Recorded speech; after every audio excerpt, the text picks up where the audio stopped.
Which might not. These people that have that's why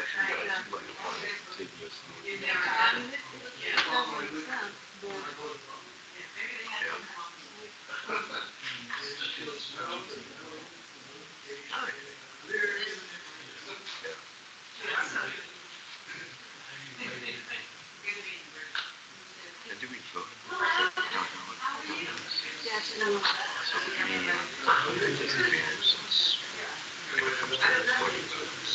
Yeah.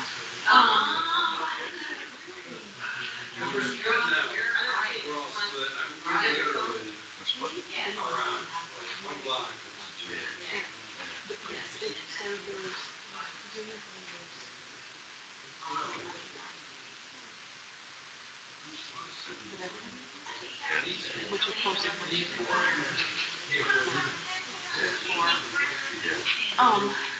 but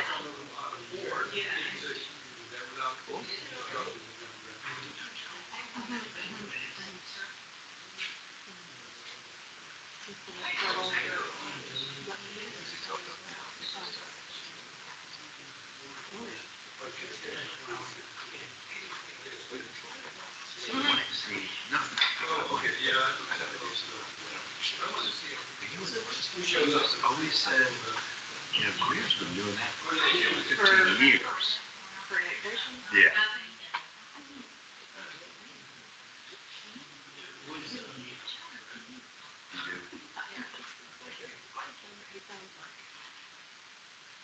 So then the other and these are about, well, we just had something up here. Somewhere up here. We have this one. So. I know.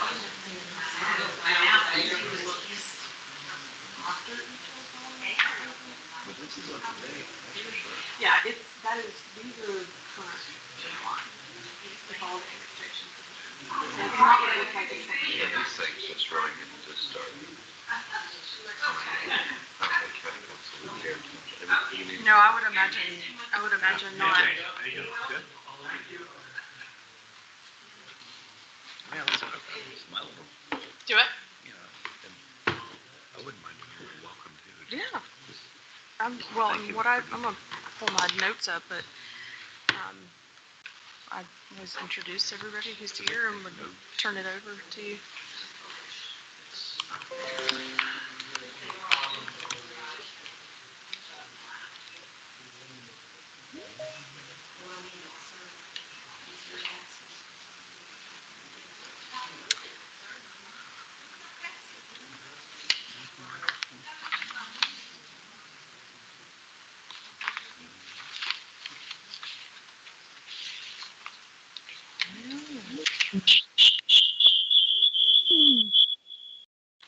Pleased to hear that. Sorry about that, y'all. Well, I guess that's two of us in the. I just joined the meeting here, so it did. Yeah. So Jessica can join. Okay, so this is what I need to mute.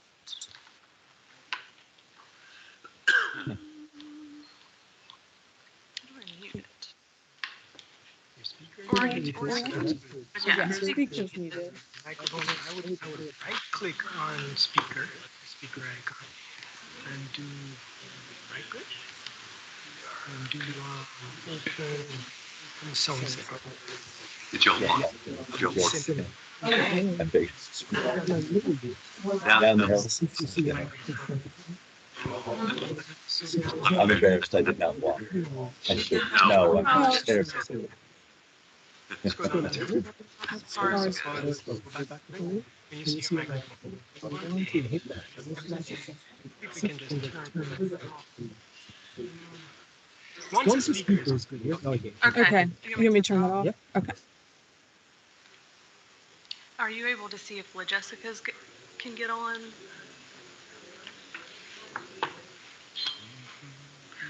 Close this, please.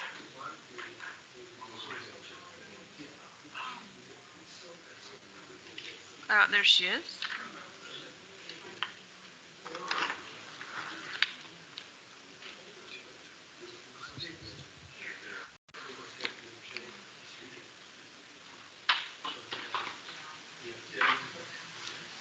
All right, I'm gonna go ahead and get started. Yeah, will you pull that door too? So Are you we gonna do turned 50 years old. that? So we don't have the. This was first of May. Welcome to the 50s. Crimea River. Good evening, y'all. Looking at the clock, it looks like it's time to go ahead and get started. Thank you all for coming. Wanted to introduce myself and some of the other folks that are here from the city, and then sort of give a brief overview of what we can expect tonight, and then we'll just move into the program and then turn the floor over to y'all, because y'all are the reason why we're here tonight, is to get input from you all about this process. So first, I'm Lee Paletti. I have the honor of serving the city as city attorney. Councilman John DeWorkin, District 1 representative, is here tonight, obviously. And then we have two of our at-large, our only two at-large members, Russell Stahl. I guess that's right, he's at-large too, but he's mayor. We just call him mayor, not at-large. And Dorothy Dow, who are here with us today. And then we have our city clerk, Camilla Pittman.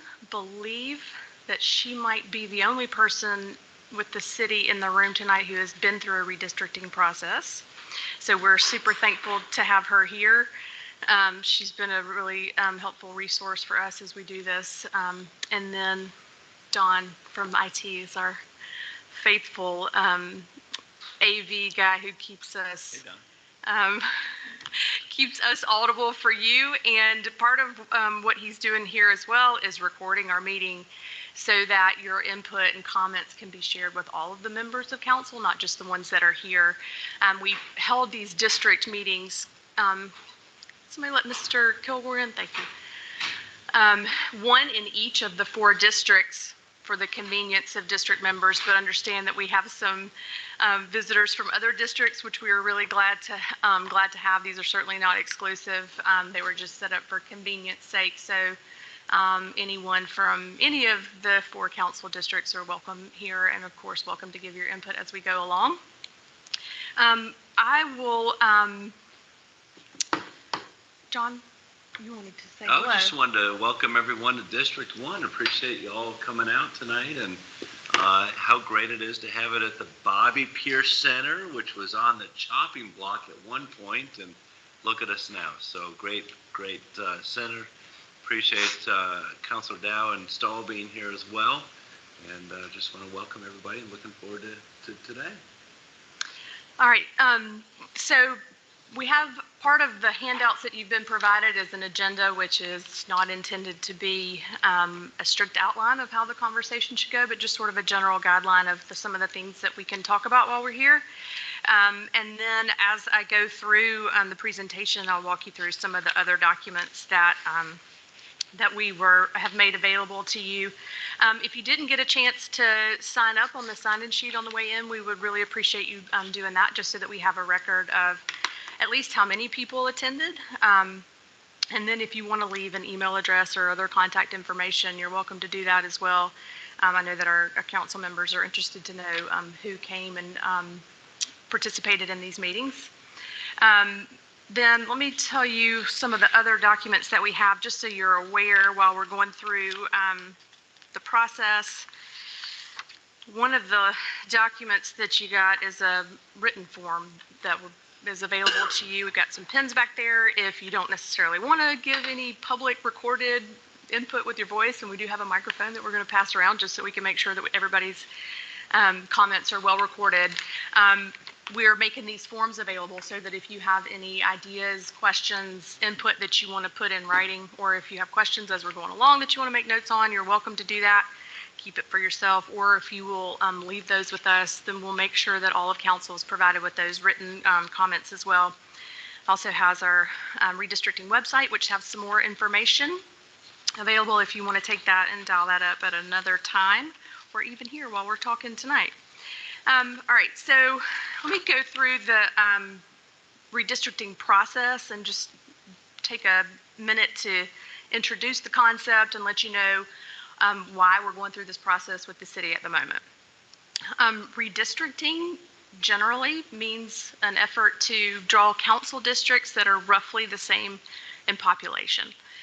The concept is to ensure that each vote has the same weight and worth as another vote, and that's accomplished by having roughly equal numbers of people in each of the 4 council districts. The reason why we're doing redistricting at this time is because, as y'all know, it's adults in America, every 10 years the U.S. government does a census, a count. And it is the only official count of the number of people within the country, all the way down to the smallest measure of population that we have, and those are called census blocks. And this map that we have here over here to my left has our current council districts. And just as I was reminded and needed to get straight in my mind, this is the current city boundaries. So anything that has been annexed by the city between 2010 and is actually the 2010 census, which was led to the redrawing of our maps in 2012, I believe, didn't look exactly like this. So these are the current council boundaries that includes anything that has been annexed since the maps were redrawn like back in 2012. And then this map over here to my right has indicated it's the same boundaries, current city council boundaries and city boundaries, but it also shows census blocks. And census blocks are the smallest unit of measuring the number of people in a given space that the census gives us. So the census doesn't tell us how many people live on the 200 block of Tyndall. It tells us how many people live in the census block that incorporates whatever part of Tyndall it incorporates. And that's important because during the redistricting process, council is not able to move just the 200 block of Tyndall. They have to move an entire census block. Reason being that we're relying on the census block numbers to tell us when we get to one person, one vote within a certain deviation. And if we're drawing the lines on a block, we're just not able to tell exactly how many people that means. You could have 10 houses with 10 total people, or you could have 10 houses with 30 total people. So we have to move by the census blocks. The reason why the city is required to redraw the maps at this juncture is sort of borne out for you in these population tables that we provided a printout of. These are linked also, or they're actually not linked, they're featured on the city's redistricting website so that you can go through and look at them.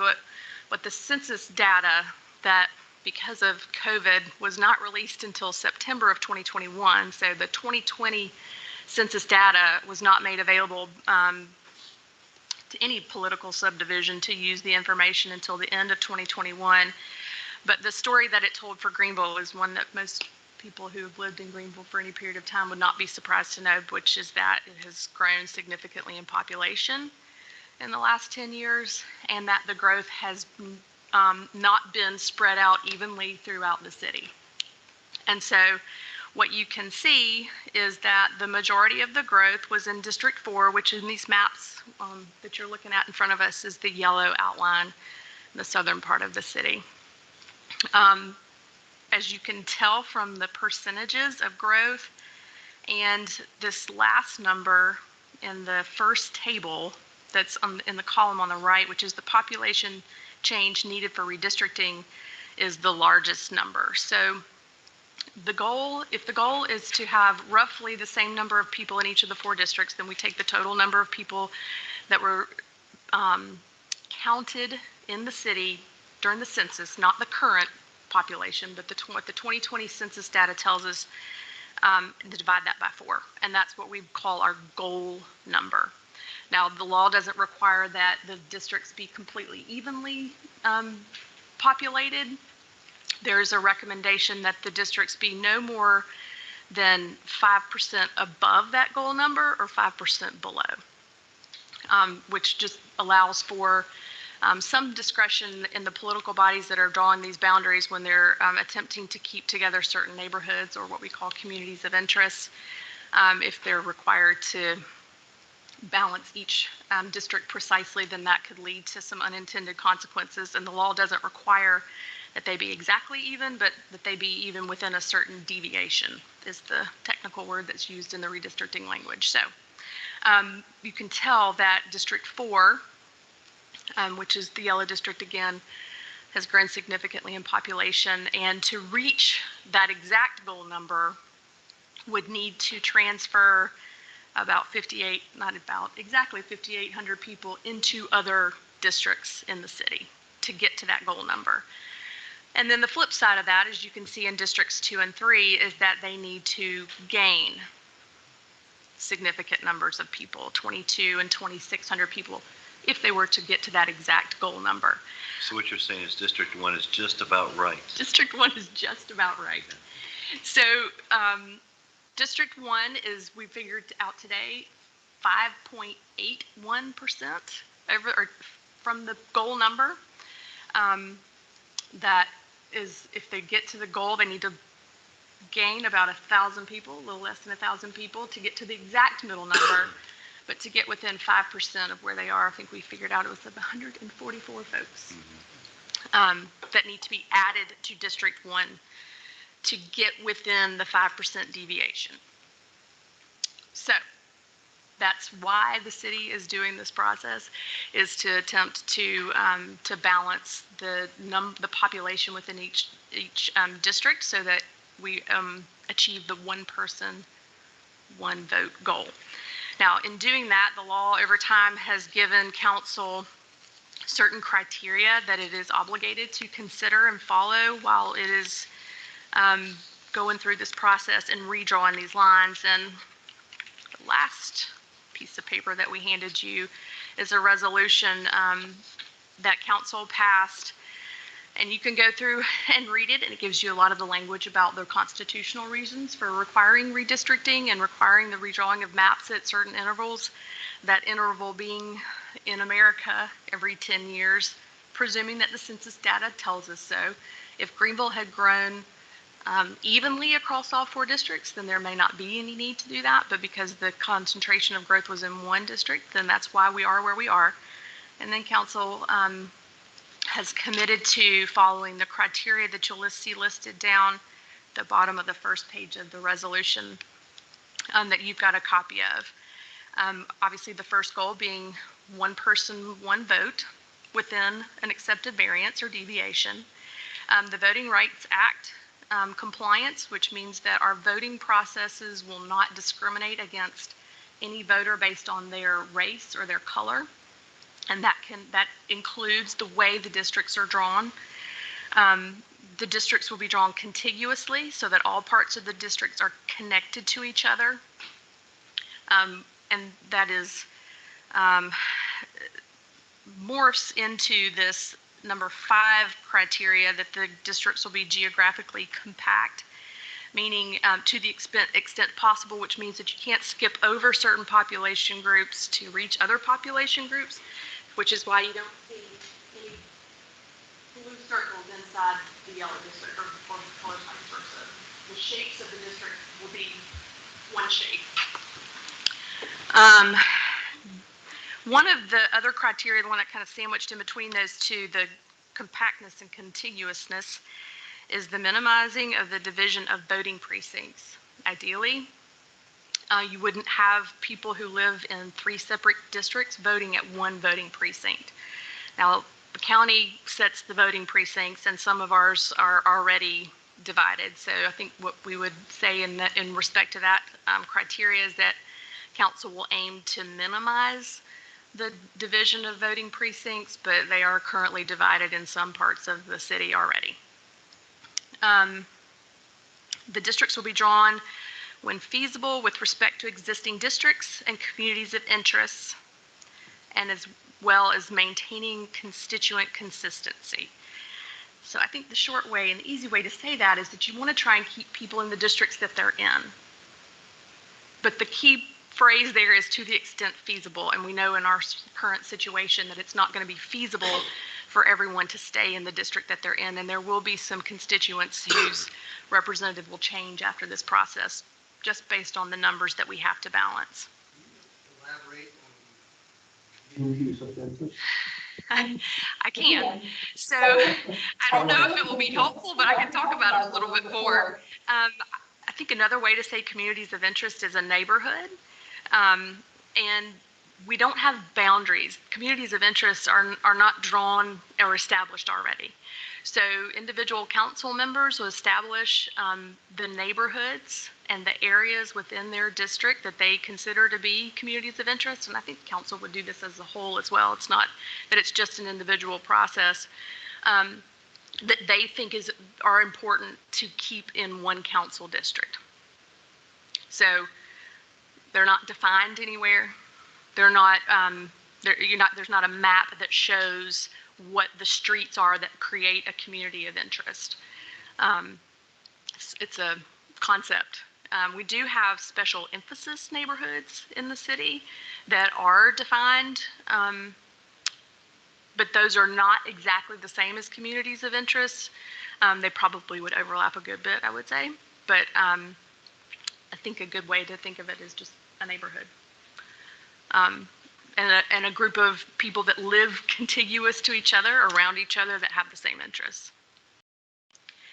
And then the final catch-all criteria is that council aims not to knowingly and intentionally violate any other case law or federal law, state law surrounding the drawing of districts as they're proposing and redrawing our council districts.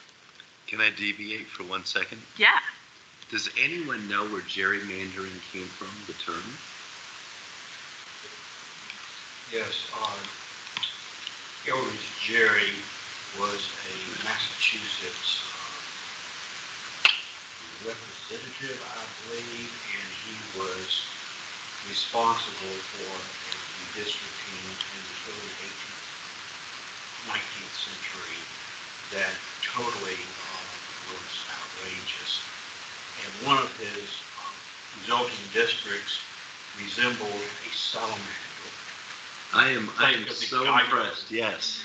And anyway, the district looked like a salamander, hence a gerrymander. Yep. Not something to aspire to. That's right. I'm very impressed. If I had a prize, I'd give it to you, but that was, I just learned that this year. Oh, yeah, you can award me by listening to what I have will. to say. I will. Thank you. So that's an excellent segue. Oh, we have Councilmember Fleming has joined us. Thank you.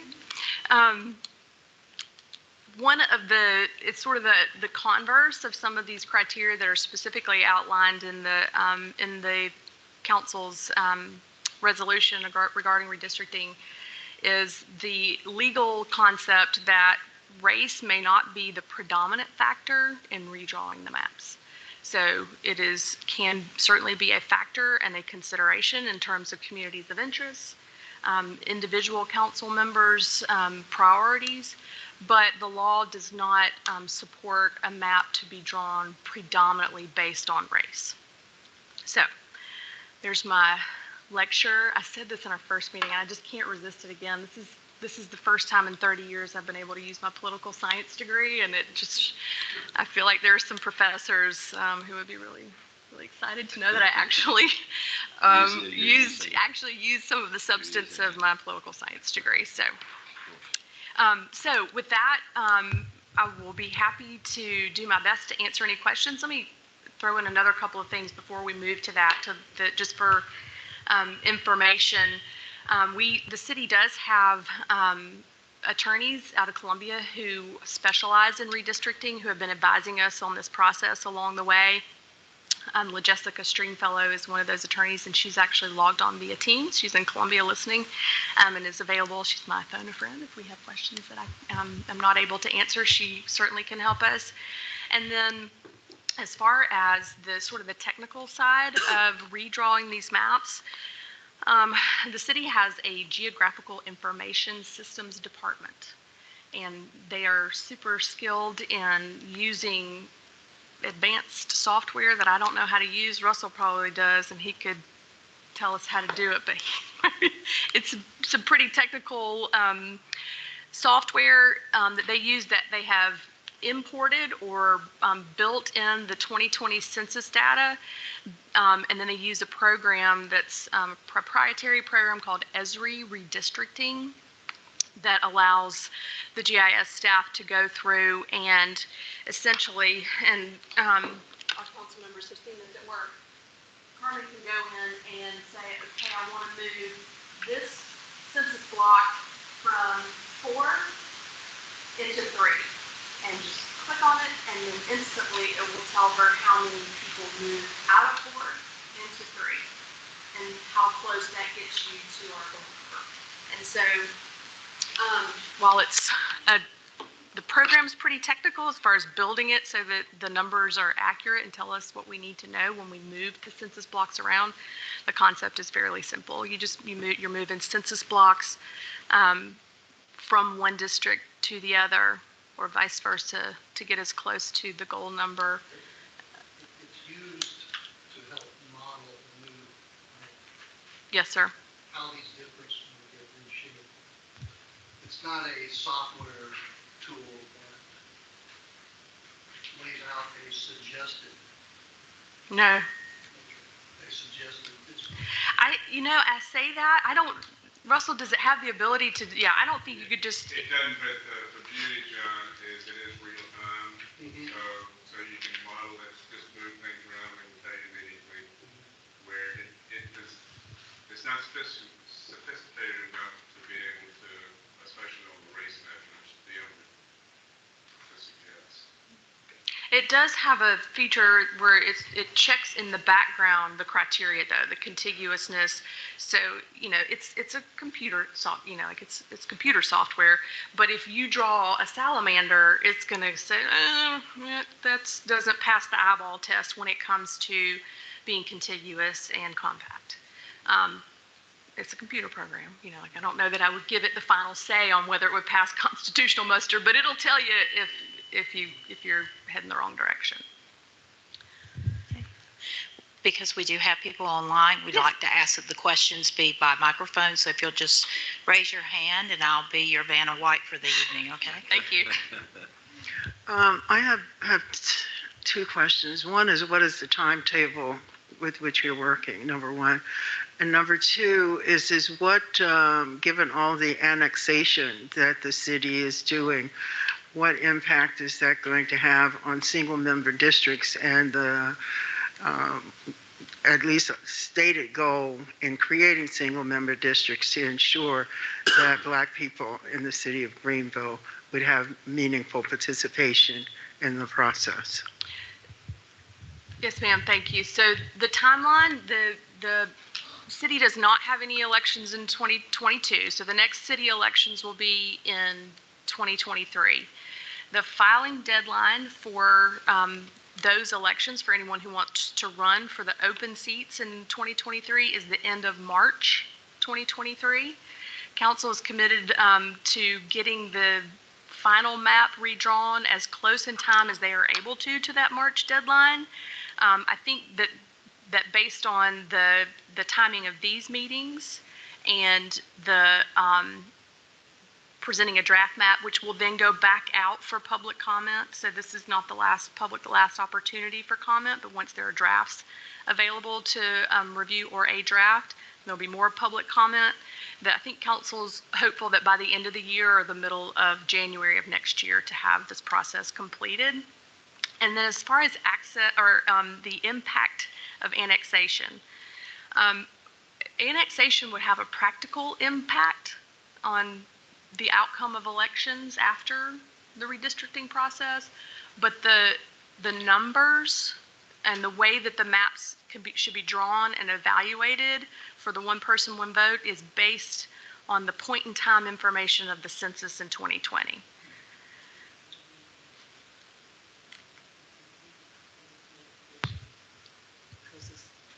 this year, wasn't in 2020. Anything after 2020, we can't, I'm sorry. Anything after 2020, we can't use. We have to use that census data that they tell us. So if we, whatever we get annexed in, if it was after 2020, we cannot use it. It won't be calculated towards the one person, one vote evaluation. You're saying it will or will not? It will not be, but obviously if a neighborhood has been annexed since the census, since 2020, when they are annexed, they are assigned to a council district. So they are in the city, they are represented by whomever is the representative from that council district, but the numbers of that neighborhood are not in the redistricting equation. So while they may be there, they can vote, they will vote, they could influence and impact an election in whatever district they're included in. For the purposes of the mathematical exercise of redistricting, they're not considered. I know. That doesn't make sense to me. Well, it's based on the fact that the data that redistricting has to be based on is from the census, and that census data is point in time in 2020. So it's just a snapshot of what the population was in 2020 that's driving the redistricting numbers. But practically speaking, anyone who's been annexed between the point in time in 2020 of the census and any future election, their vote carries the same weight. It's just not included in this mathematical equation. How close can we get each of the 4 districts to the 17,680? And they would be in the 2030 census. They would be a part of the mathematical equation. Your presence in a specific district would have impact. Yes. So that means that in instances where where the city is annexing incoming white persons into historically black districts, then that reduces or dilutes the value of the black residents in that district. Does the legislature bring The or federal government? The census? Yeah. Yeah, it's the federal government who, yeah, I mean, it would certainly change the demographics of that district. But not until 2030. Once as soon as they're annexed, they would become part of. They would vote in the next election, any city elections following the annexation. Yeah, But for the purposes of redistricting, there would be 2030. That anything annexed between 2020 and 2030 would come into the redistricting question. But they would be represented and be able to vote immediately. Which means that it guts the single member district concept and purpose. It defeats the purpose. Well, it adjusts every, I think that maybe one argument that we've heard, and Mr. Kilgore might raise this issue, is that 10 years is a long time, and 10 years of growth in Greenville seems like a lot of readjustment over 10 years. It is what the U.S. government has set the census intervals at is 10 years. It might be that we wouldn't have such drastic numbers and changes if it were done at every 5 years instead of every 10 years. But we're compelled to use that data for redistricting, just for redistricting. What she's saying has been pointed into Congress for years. That waiting 10 years when you're annexing people, you still haven't helped that particular district to maintain whatever integrity. If you're trying to get young people, or if you're trying to get blacks, Asians, or whatever it is, they're impacted, but they're not federally counted. And that's been an argument for years because it's a problem. It needs to be adjusted every 5 years rather than 10. But federal.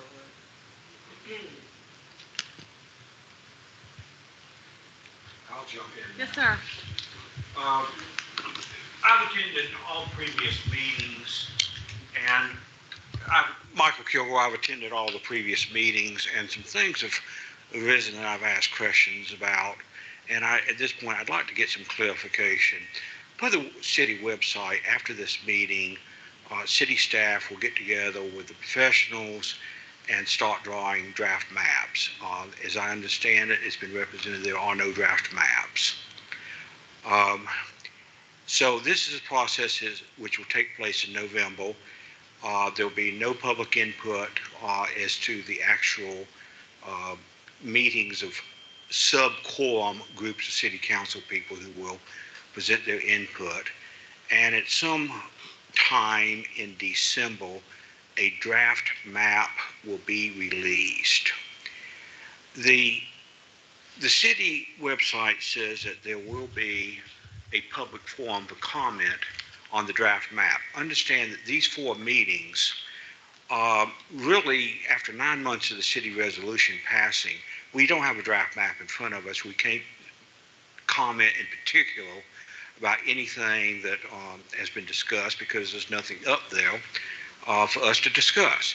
So the draft map comes out sometime in December, and I have heard 2 different things which will happen. One, that there will be a single public forum, probably at City Hall, to discuss the draft map.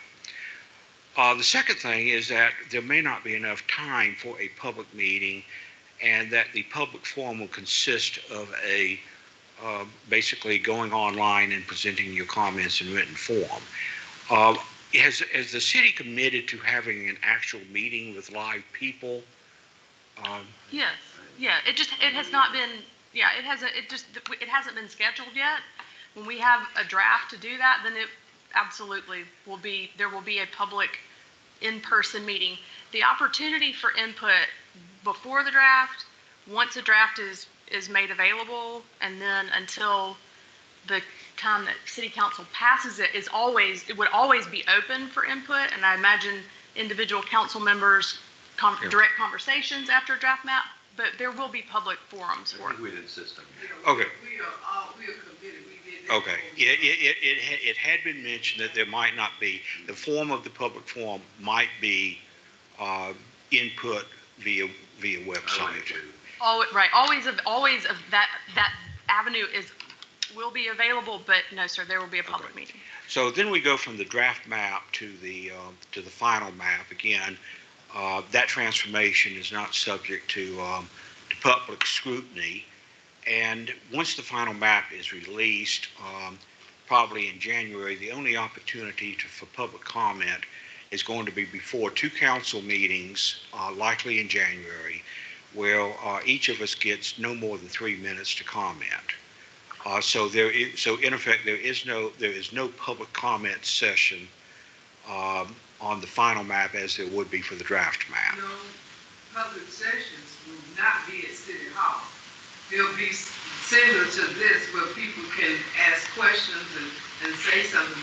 It won't just be something where we have it stuck at City Hall. Okay, so if I hear, so we're hearing we're going to have, after the draft map is released, we're going to have at least 4 public meetings? I don't know how many there would be, but there will be public meetings once a draft map that will be on the agenda for council to consider at the meetings, at the public council meeting. There will be, I don't know what the format will be yet, where it will be.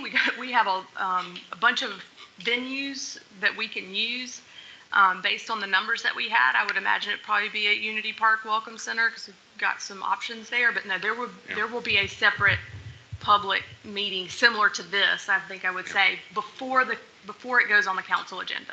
I mean, all this is very lovely, but we actually don't have anything to talk about because there's nothing in front of us. It's been 9 months since the city council resolution, and we got zippity-doo-dah to show for it. And I'm just concerned that by the time the draft map is released in December, we're well into Christmas. The attention of the public is going to be elsewhere. City Council wants to get the final map draft, the final map passed sometime in January, which is a pretty accelerated schedule, and I am concerned that this thing is going to pass through so quickly that nobody is going to realize what has been done. So those are my procedural issues, that this is not open government. This is not exposure to sausage making. There is going to be no member of the public who is going to be allowed in to view the sausage making or to provide real-time input to the sausage making. We're going to see the draft map comment, then we go to the final map, and whether council will allow any more than 3 minutes per citizen is unknown to me. Under current rules, you get 3 minutes and that's it. That's for city council meeting. Right. You're assuming that everyone will not be like this. Yeah. It will be at city council when we have to approve it. But before we approve it, we will have input. As I stated to you the last time, I've already filed a formal request for the state NAACP to review our map in advance and give suggestions. On the final map, not the draft map, but on the final map. Well, we don't have a draft map. That's a map to help with the draft map, so there will be the final map. And yes, soon once we get a draft map for the final map, yes, I'm going to ask for them to review to see if it's on kilter to help to try to keep those areas very similar to what's required by federal law. Okay. I'm going to hand over the microphone, but I do have more to say.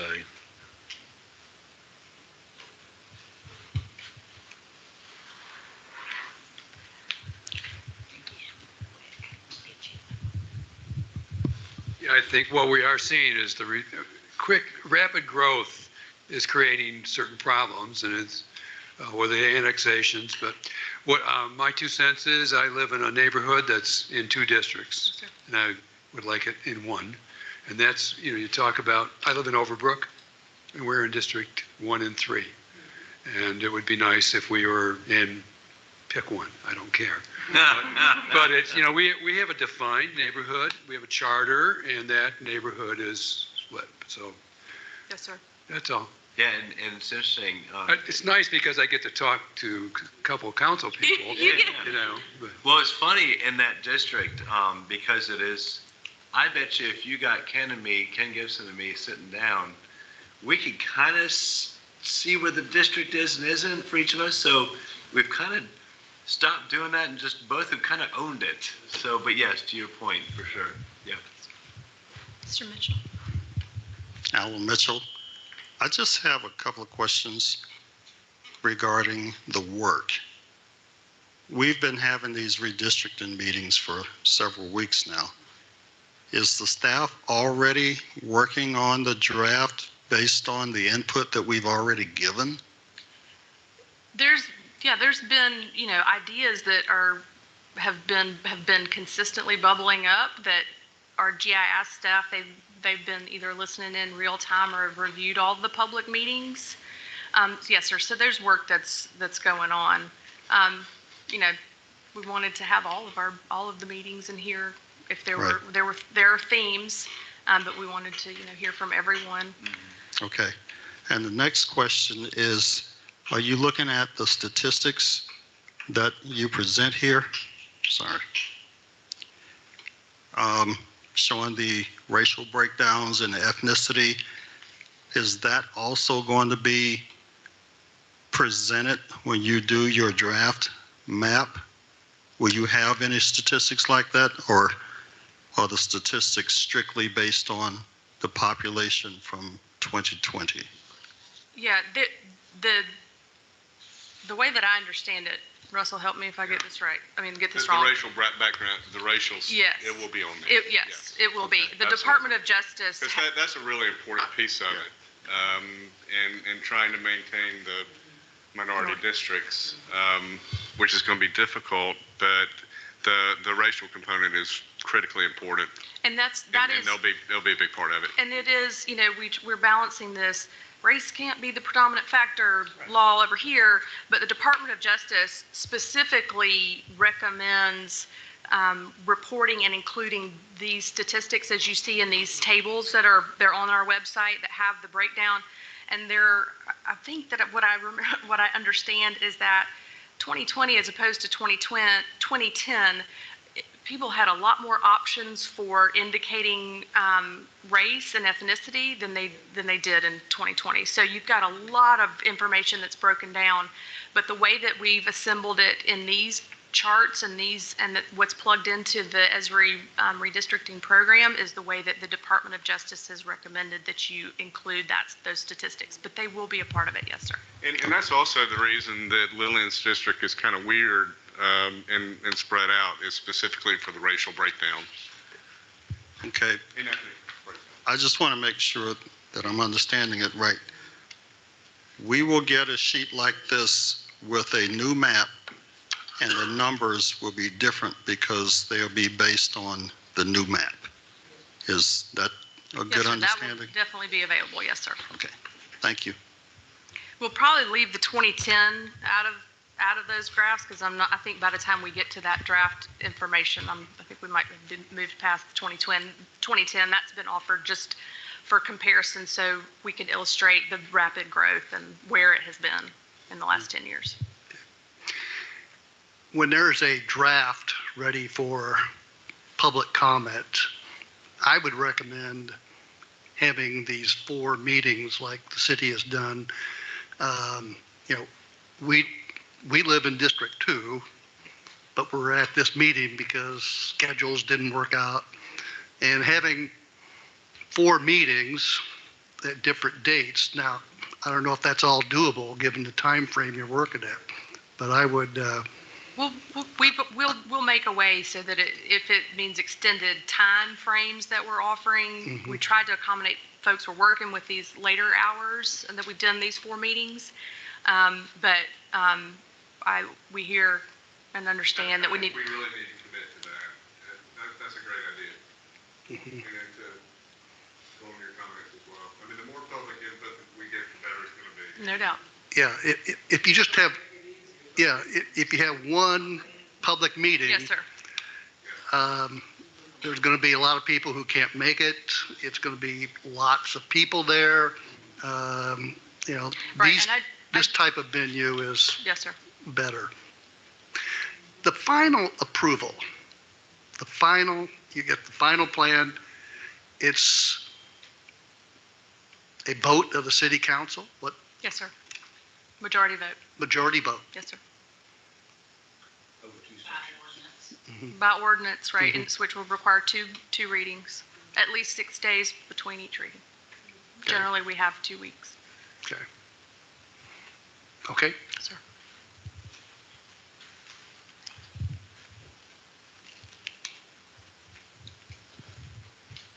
I'm going to let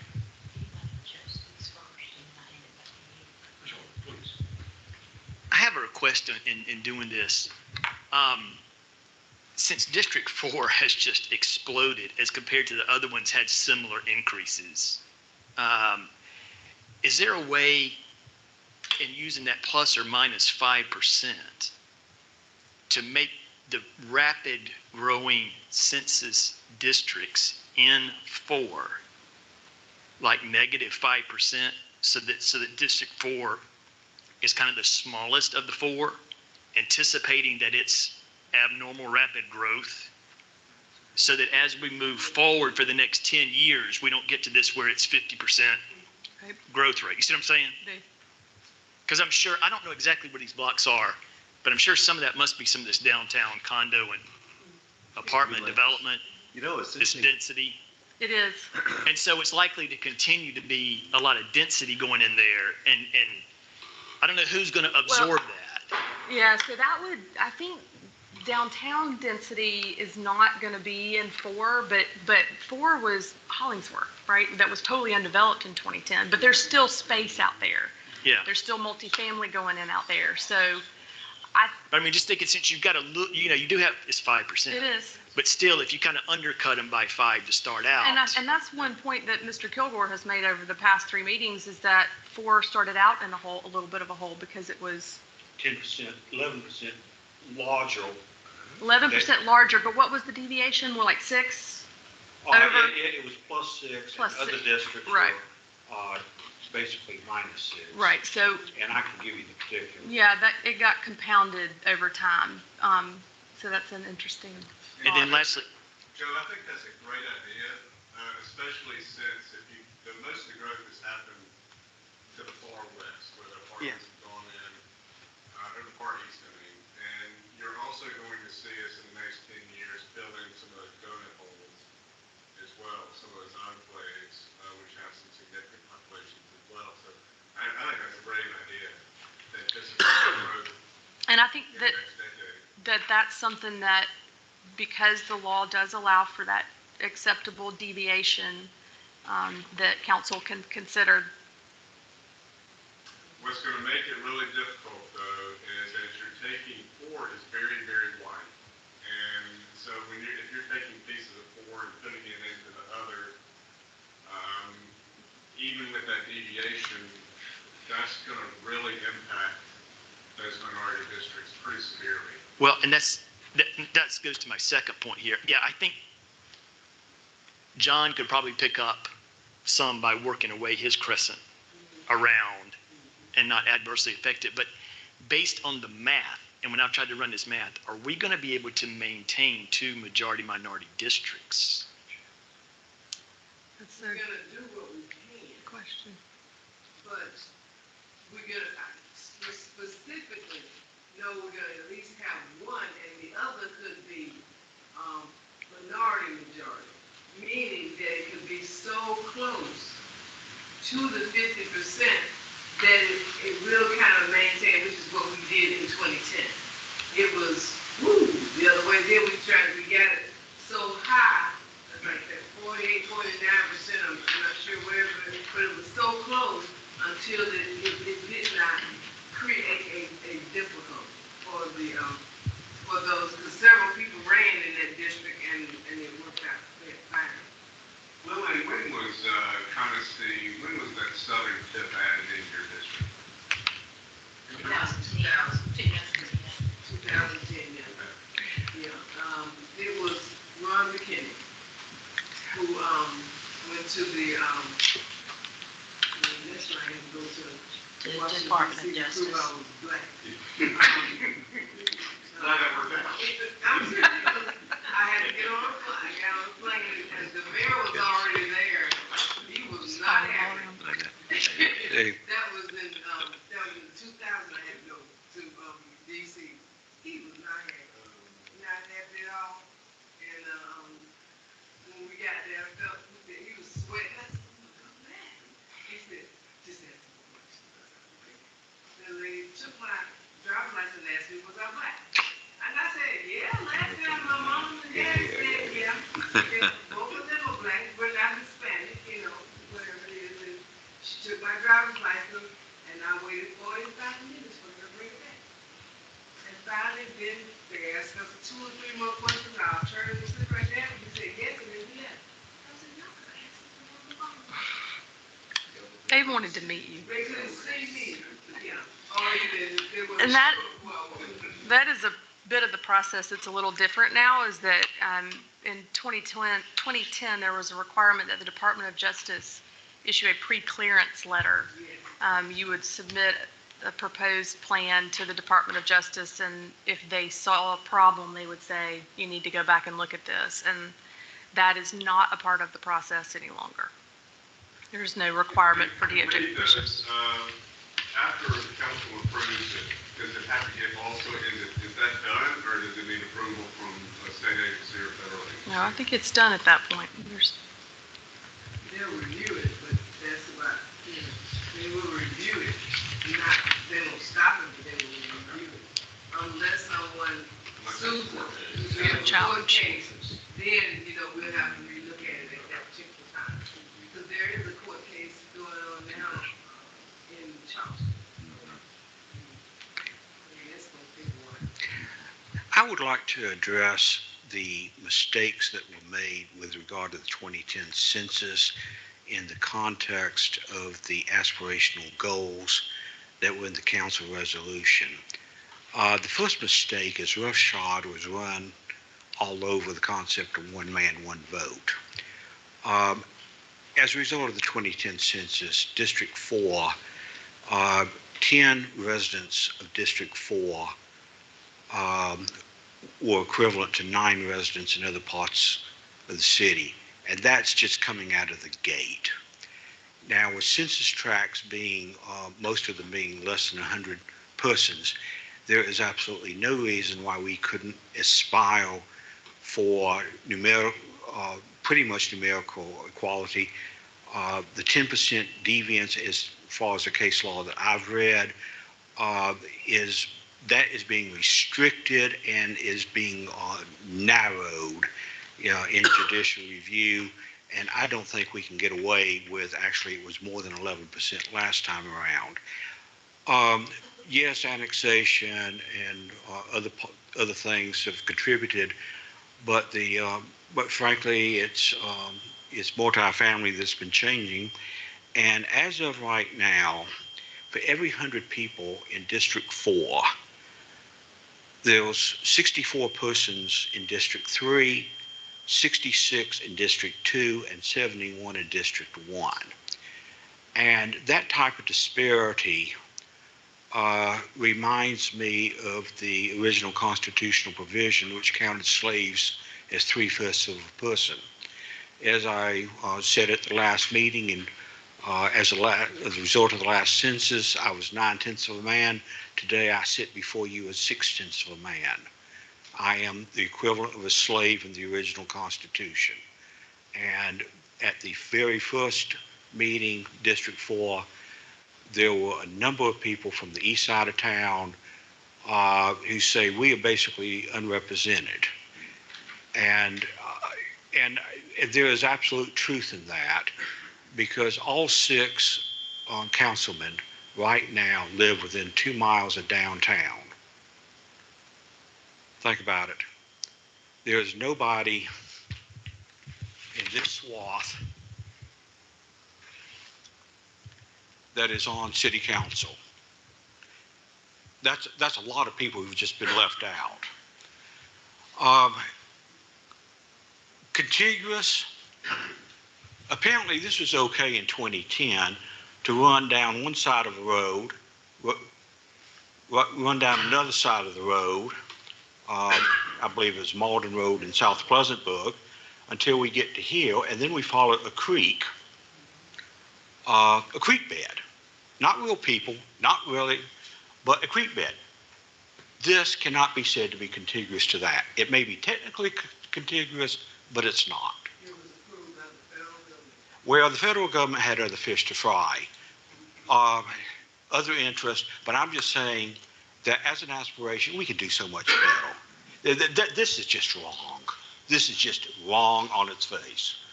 Then we have the in and out between District 3 and 2, excuse me, 3 and 1, back and forth. Family Sook is called too. We're working on that. You know, this is like Billy meandering in Family Circle, where he goes over here, over there, over there. It is not compact. And when you have a district from hill to hill and from hill to hill, that is not compact. Again, that is, a community of interest that's being truly ignored.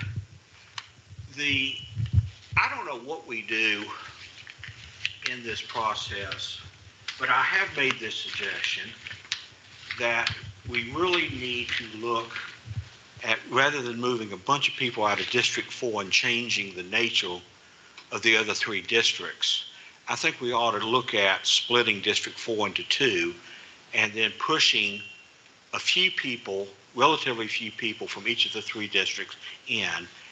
And at the last meeting, I had looked at the city ordinance. I didn't see any reason why we could not add a district council person, make it a 7-person district. And Ms. Counselor, you had suggested that there might be a problem with the home rule statute. I was wondering if in the last 2 weeks you've been able to clarify whether that might be a possibility. Well, I don't think it's a problem with the home rule, but there is a state statute that requires a referendum to change the number of council members or council districts within a municipality. And process for that. That I have not been able to spot. If it's there, I don't doubt you would for it, but I've not been able to spot it, and perhaps outside counsel might be able to say something to that point. But I think it's a lot easier to split this really fat baby, and then each of the other 3 district council people would be able to move people they really don't want in their district into the other 2. And it would have the benefit of better maintaining the majority black districts. In 2010, there was a 55% and a 52% black district.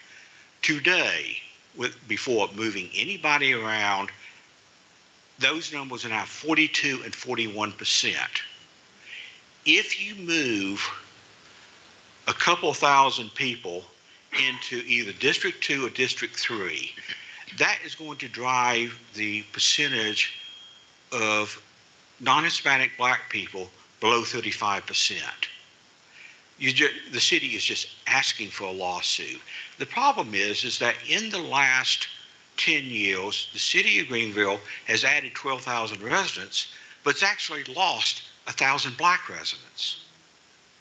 That is the crushing number that you're dealing with. And I think the best way to address this is to add either 1 or 2 council districts, and that would provide the opportunity to restore majority black districts.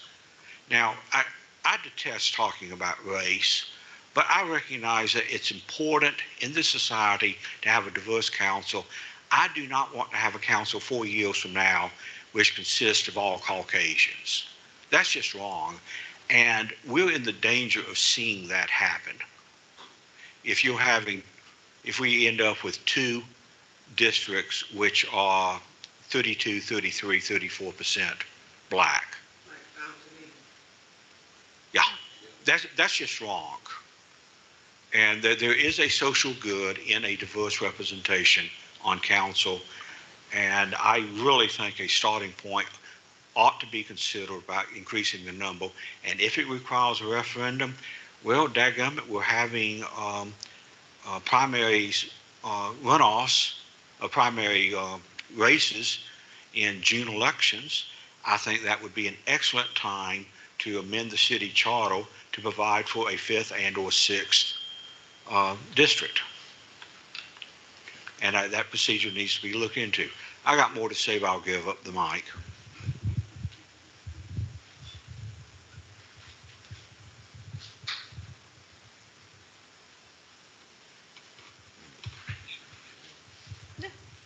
I think it's still yours. The floor is still yours, Mr. Kilgore. Okay. As I said, we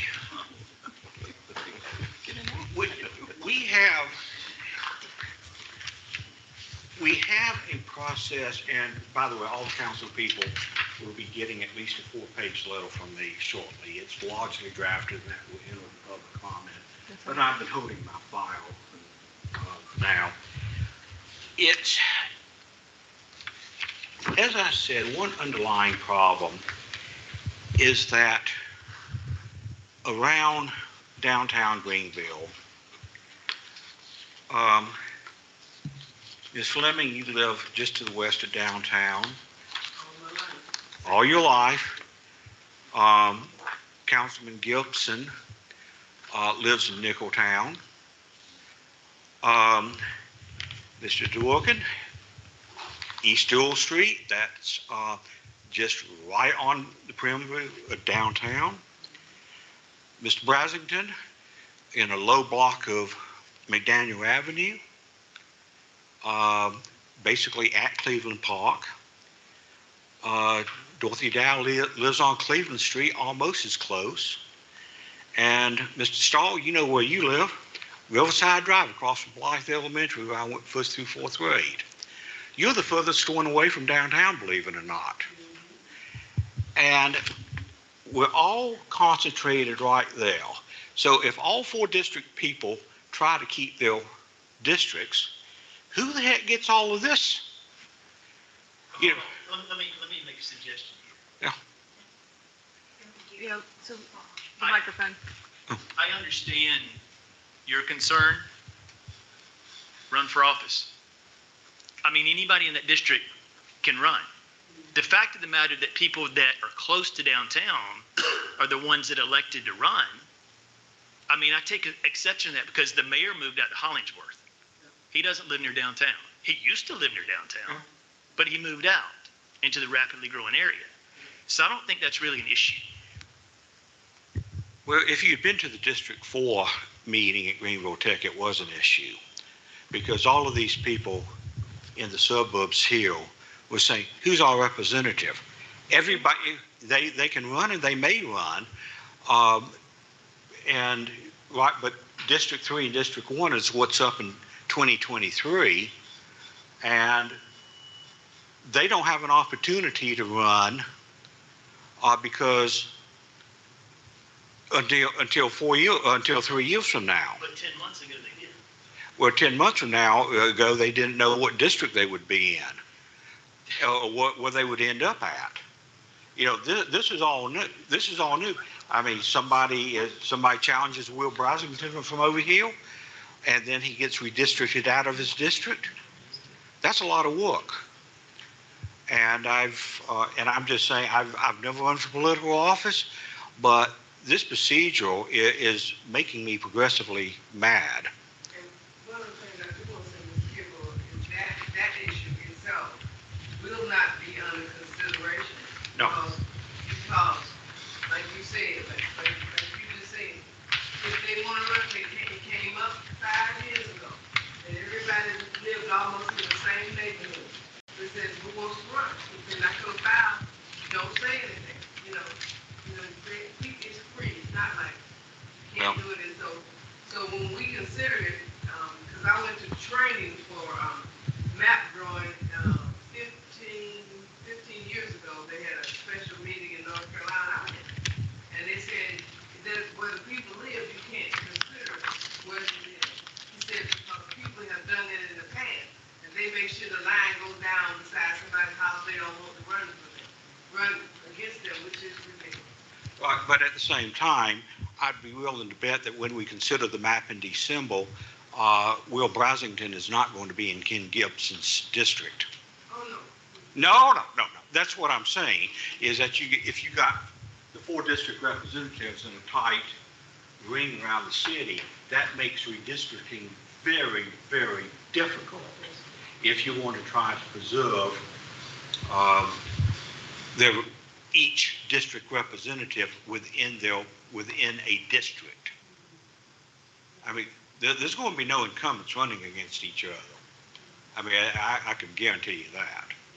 But that does happen. I mean, you know, if you look at the South Carolina legislature this year, it's 7 House members that have been eliminated because of redistricting, that they combine their districts and they're forced to run against each other. And wasn't it also true that mainly the Republican legislature had it in for Democrats, and it was the Democrats who were largely talking? No, that is not true. About half of them were Republicans. Or the unpopular dissident Republicans. I mean, that may be. I mean, if you want to get somebody, the best way to get them is through redistricting. You know, I mean, Senator Harpootlian and Senator Shealy, which are 2 popular senators in their districts, combine their districts, and certainly Harpootlian was not, or neither one. I don't think we're considered to try to be forced out. Yeah. Well, another issue. My point is, it does happen. It does happen, but it's not going to happen in January. No, it's not going to happen in January. Another thing that I'd like to, Something else that was suggested was, within the council objection, was to keep basically keep precincts together. Within the city, there are 23 numbered districts. Of those 23 numbered districts, only 7 of them have only one council district within. That's less than 25% of the people are in a precinct with one. There's 2 of them that are divided up among 3 council districts. I'm 5? 2. No, I'm wondering number 5. Precinct No. number 5. I can tell you about 5. And then there's 14 districts that share. The reason this is important is if you've ever worked a precinct, telling people, well, you vote for District 1, you vote for District 3, that is a real hardship on poll workers, a real hardship. And I'm just thinking that we could have done so much better than 7 out of 23. Now, there are 4 or 5 other districts which basically represent annexed areas, a couple of Maldens. You have the, I've got Mission, Rock Hill, and Spring Forest. But interestingly, those that are outside the city numbered districts are just right at 10% of the voters. 90% of the voters are in the 23 numbered districts, and less than 25% of them is at one district to one precinct. So if this in fact is important, I would expect a vast improvement in that figure. No precincts divided among 3 different districts, and no more than a half a dozen districts, not more than 6 or 8 precincts divided among 2 districts. It is important for the efficacy of elections. So let me give up the mic. I'm sure other people would like to respond. You're on a roll. Well, that's what they said in the movie. Does anybody else have any input they'd like to offer? All right, Mr. Kilgore. Oh. That's a good. We do turn to the county to handle the elections for us. And in reviewing the precincts, they look at the number of voters in each of those precincts versus the locations, because they do hire the volunteers and train the volunteers to participate. So the more precincts you have, if you may have 50 and 50, then it's to their advantage to join those 2 together for 100 voters for a 12-hour period, and then reduce the staffing time that is a payout for them. They do have to expound costs for that. So that gives you sort of an idea of how they evaluate it. And then the Municipal Election Commission itself approves their recommendations of how the precincts are handled.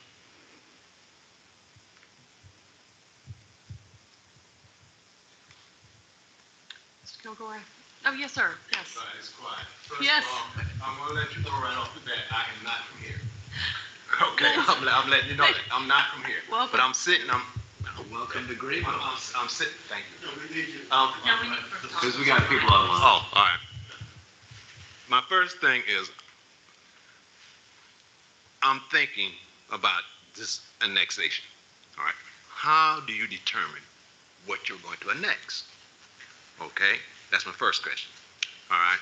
My next comment would be, I listened to the lady over there, and you're talking about the 10 years.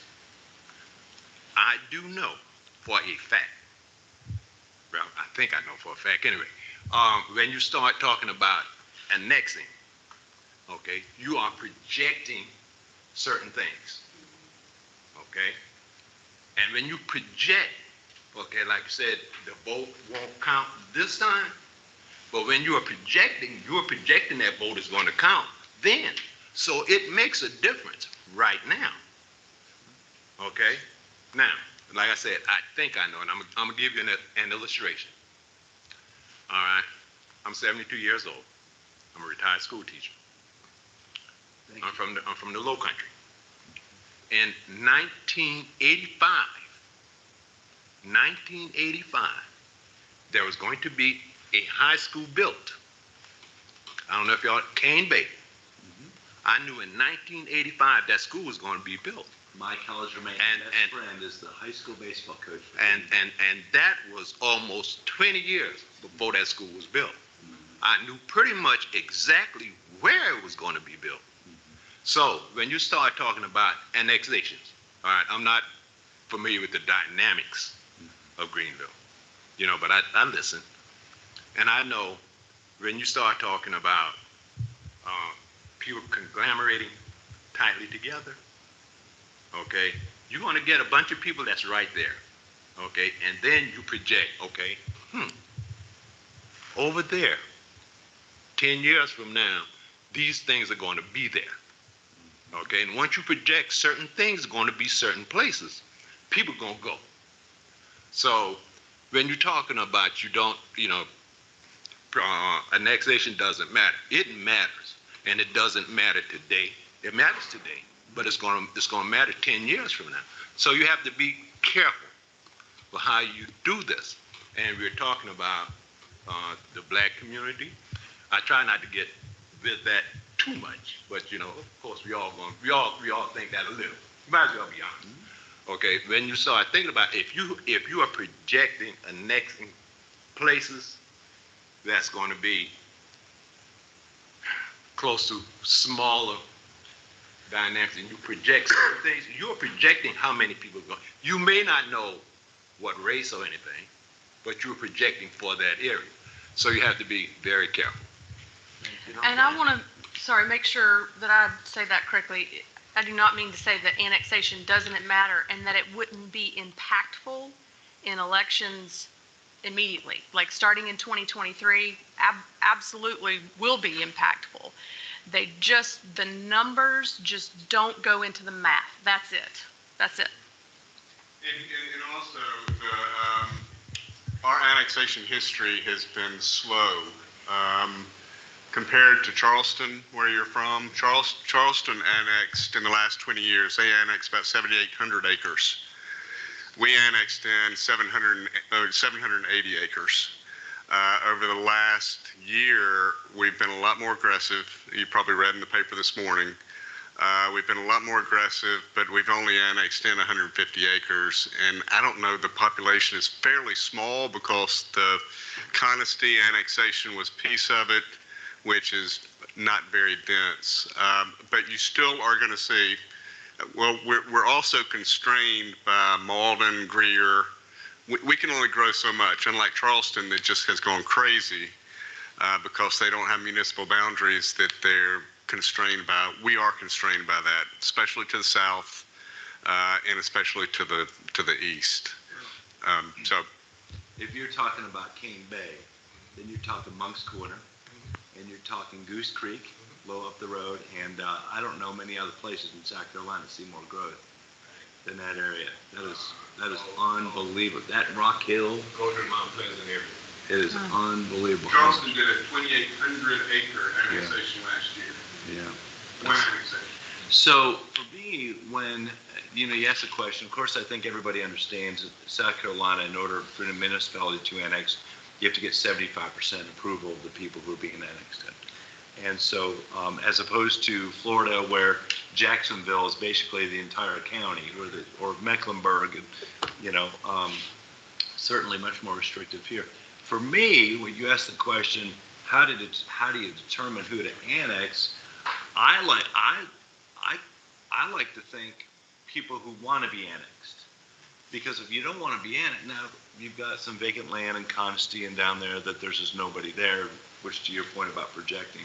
But in terms of individuals, there's a high bar that's set in terms of whether you can annex or not. Because if you can annex people, 3 out of 4 of them have to agree.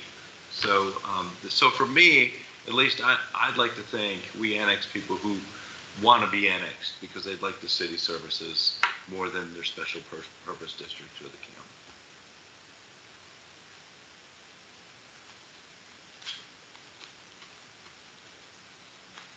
Well, I recall the mayor of Animal House ran his city with an iron fist. He may have been a little corrupt, but that was okay.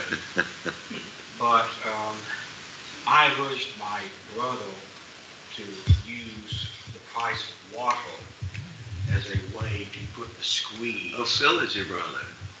Yes, I'm the older pretty one. Okay. But I think that there's things that we can do to persuade people to see the path of righteousness that we have never availed ourselves of. Right now, if there's an emergency down in Malden, we're happy to send fire trucks down there. We're happy to provide police cruisers. And meanwhile, Malden is on a roll to become the largest municipality in Greenville County. In 10 years, we may be in the county of Malden. And and frankly, I think we could, along all parts of the realm of the city, I think we could have done a much more aggressive job in the next 10 years. And I do appreciate the initiative, but I really think that we need to use the iron fist more than we have had, and take some chances. We may not get 75% of a vote, but nothing ventured, nothing gained. And I would like to see more emphasis on the aggressive annexation that Malden apparently is able to accomplish. You mentioned Charleston. Good Lord, look at the way the municipal boundaries of Malden have expanded in the last 10 years. And Greer too. I mean, why can they do so much and we can do so little? It's interesting. We've all run the numbers that a lot of these areas were contiguous to special purpose districts, right? And we've run the numbers that our city taxes are actually less expensive than what people in, I hate to call them out because I don't know about but the entire west side taxes are cheaper if they come in. their taxes are less expensive to pay city taxes versus special purpose taxes. But it's just a matter of, educating people that, and also convincing them, because people are shy to Another change. not only taxes, but insurance rates. What you pay for homeowners insurance is a lot less in the city of Greenville. You can get better insurance for fire in the city of Greenville because of our #1 fire rating.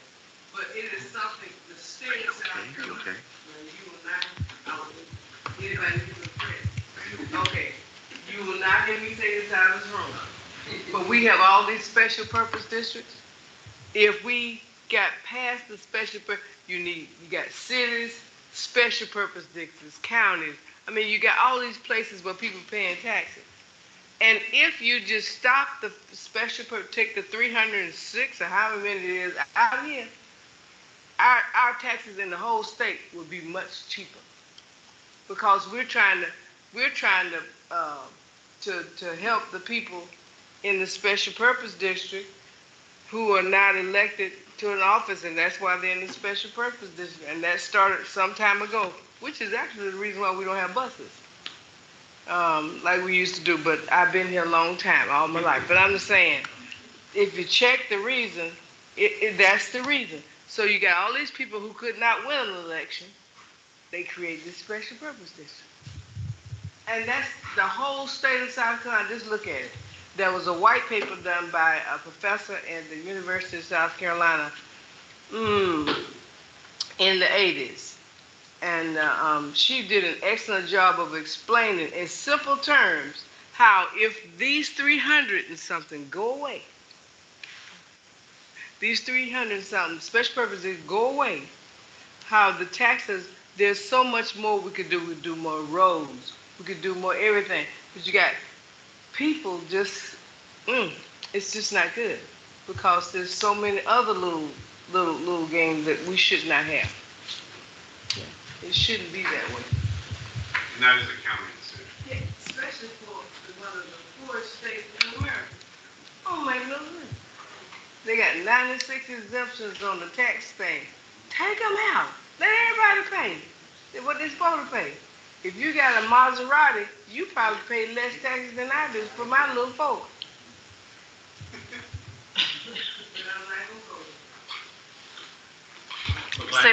Save that for another night. Yes, thank y'all so much. For those who are interested in looking at the maps, the two that are on the board there are the same two that are back here on the table.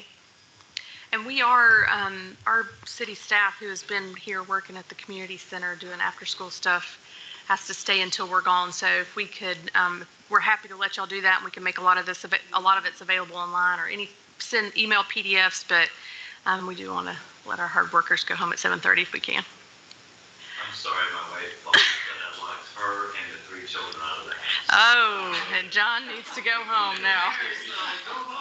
That's one vote you're not getting. Yeah. Everything okay? No, it's not. Go home. Thank you. Thank you all for, good suggestions. thank We you all for appreciate it. coming. We do. And if anybody wants to leave anything written for us or email, council members are engaged in this process and all like anticipating and happy to talk about it. I'm confident for outside of this forum. Yep. Email. Absolutely.